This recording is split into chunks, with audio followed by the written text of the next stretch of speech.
ایک اور فتنہ ایک خاص حصے سے اٹھا ہے، لیکن ایک عارضی محرم اور ابدی محرم میں فرق کر دیا انہوں نے۔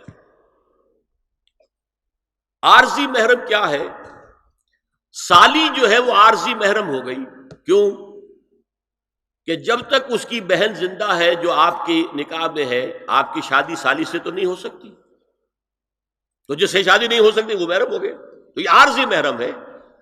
ہاں اگر آپ کی زوجہ فوت ہو جائے تو پھر نکاح ہو سکتا ہے، یہ عارضی اس وجہ سے ہے، پھر وہ نامحرم ہو جائے گی۔ تو اس اعتبار سے یہ ایک فتنہ ہے جو اس دور میں اٹھا ہے۔ محرم کوئی عارضی نہیں ہوتا، محرم وہی ہے جو ابدی محرم۔ دیکھیے دیور، جبکہ اس کا شوہر ابھی زندہ ہو تو دیور سے پردہ کرے گی کہ نہیں؟ شادی تو نہیں ہو سکتی۔ ہاں بھائی مر جائے تو شادی ہو سکتی، اس کو انہوں نے کہہ دیا یہ عارضی محرم۔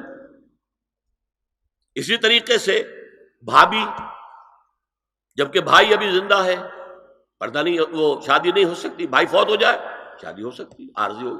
یہ بالکل غلط ہے، بہت بڑا فتنہ ہے۔ محرم وہی ہے کہ جو ابدی محرم ہے، محرم ہے کہ اس پر حرام ہے اس میں نکاح ہونا ہر حالت کے اندر۔ اور جہاں تک یہ رشتے ہیں باریک، سالی اور دیور، اس کے بارے میں تو حضور سے پوچھا گیا دیور کے بارے میں، تو آپ نے فرمایا الحم و موت، دیور تو موت ہے۔ اب آپ سوچئے ہمارے ہاں کوئی پردہ ہے دیوروں سے؟ کوئی پردہ ہے سالیوں سے؟ کوئی پردہ ہے نندونیوں سے؟ الحم و موت، موت کیوں؟ یہ دیور ہندی کا لفظ ہے، دیور کے بارے میں تو تصور یہ تھا کہ یہ دوسرا شوہر ہے، ور ہے، دیور دوسرا شوہر۔ حضور نے فرمایا الحم و موت، دیور تو موت ہے، موت کے درجے میں۔ ایک اور بات نوٹ کیجئے، ایک خیال کیا ہے ظاہر، اور اس میں افسوس ہے کہ بعض لوگ جو پردے کے بڑے حامی ہیں، بڑے شدید حامی ہیں، ایک صاحب وہ بھی ہیں کہ جنہوں نے ایک بہت بڑی کتاب پردے پر لکھی اور بڑی عظیم کتاب تھی، ایک دوسرے بھی ہیں جنہوں نے چھوٹی لکھی لیکن اچھی کتاب لکھی، لیکن یہ دونوں ایک جگہ آ کر مار کھا گئے کہ یہ جو قریبی رشتہ دار ہیں ان کے ساتھ اتنی سختی نہیں ہونی چاہیے۔ حالانکہ فلسفہ سمجھ لیجیے اچھی طرح، جو قریبی رشتہ دار ہوں گے، کزنز ہیں، اب کزنز کا عیسائیوں کے ہاں شادی نہیں ہو سکتی، کزنز جو ہے جیسے سگے بھائی سے شادی نہیں ہو سکتی، کزنز سے بھی نہیں ہو سکتی، ان کا تو معاملہ اور ہو جائے گا۔ ہمارے ہاں تو شادی ہو سکتی، چچا زاد ہو، مامو زاد ہو، خالہ زاد ہو، شادی ہو سکتی۔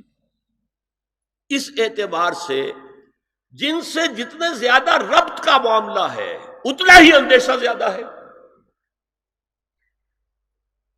ایک عورت نے کسی کو راستہ چلتے ہوئے ایک مرد کو دیکھا، فرض کیجئے کہ اس کی نگاہ کے اندر کوئی وہ کھب گیا کسی وجہ سے، مردانہ وجاہت اسے اچھی لگی، پھر تو اسے ملنا ہے نہیں دیکھنا، وہ تو راستے کا معاملہ تھا، آیا گیا ختم ہو جائے گا۔ جو گھر میں آ جا رہے ہوں ان سے تو زیادہ پردے کی ضرورت ہے، کانٹیکٹ کے مواقع زیادہ ہیں، بات شروع ہوگی بڑھتی چلی جائے گی کانٹیکٹ کی وجہ سے۔ اچھا اسی میں ایک بات دیکھیے، کچھ لوگ کہتے ہیں اچھا جی تو پھر مردوں کا بھی پردہ ہونا چاہیے۔ نہیں، عورت کا مرد کو دیکھنا کچھ اور ہے، مرد کا عورت کو دیکھنا کچھ اور ہے۔ مرد کی فطرت میں گرے اقدام ہے، آگے بڑھ کر کچھ ہے حاصل کرنا، عورت کی فطرت میں بلکہ اس کا حسن اس میں ہے گریز، پیچھے ہٹنا، لہذا پردہ عورت کے لیے مرد کے لیے نہیں۔ لیکن اگر کسی مرد سے ایک رابطے کا معاملہ زیادہ ہونے کا امکان ہو تو نابینا سے بھی پردہ ہے۔ وہ میں آپ کو حضرت ام سلمہ اور حضرت میمونہ نبی صلی اللہ علیہ وسلم کے پاس بیٹھی تھی، اتنے میں حضرت ابن ام مکتوم آ گئے۔ نبی صلی اللہ علیہ وسلم نے ان دونوں سے فرمایا احتجبا منہ، ان سے پردہ کرو۔ ازواج نے عرض کیا یا رسول اللہ الیس اعمی لا یبصرنا ولا یعرفنا، حضور کیا یہ اندھے نہیں ہیں؟ یہ نہ ہمیں دیکھ رہے ہیں نہ ہمیں پہچانتے ہیں. فرمایا افعمدایان انتما، کیا تم دونوں بھی اندھی ہو؟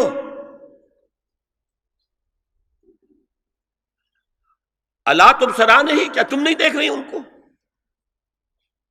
حضرت ام سلمہ تصریح کرتی ہیں ذالک بعد ان امر بالحجاب، یہ جب حجاب کا حکم آ گیا تھا تب حضور نے پھر یہ حکم دیا. اس کی وجہ کیا تھی؟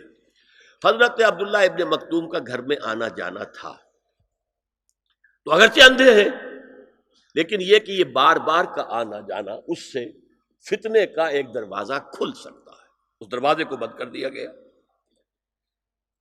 حضرت عائشہ کے پاس ایک نابینا آیا تو انہوں نے اس سے پردہ کیا، کہا گیا کہ آپ اس سے پردہ کیوں کرتی ہیں، یہ تو آپ کو نہیں دیکھ سکتا.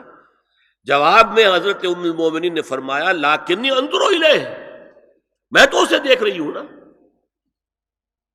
عورت مرد کو دیکھے، البتہ یہ کہ عام حالات میں آپ بازار میں چل رہے ہیں، عورت جا رہی ہے، کوئی باہر نکلنا پڑا ہے، تو اس حالت میں اگر وہ مرد کو دیکھتی ہے تو اس میں در حقیقت وہ فتنہ نہیں ہے کہ جو گھر میں آنے جانے والے لوگوں کا ہے. تو جو یہ کزنز ہیں، جو قریبی رشتہ دار ہیں، جن کا آنا جانا زیادہ ہے، ان سے زیادہ سخت پردہ ہونا چاہیے بنسبت اجنبیوں کے، کہ اجنبیوں سے آج اگر کوئی دیکھ بھال ہوئی ہے تو اس کے بعد پتہ نہیں پھر کبھی دیکھے گا بھی کہ نہیں، یا دکھے گی کہ نہیں. هي الحلقات تحفظني بآيات من القرآن، هي الحلقات تملأني بحب المصطفى العدنان، هي الحلقات تحفظني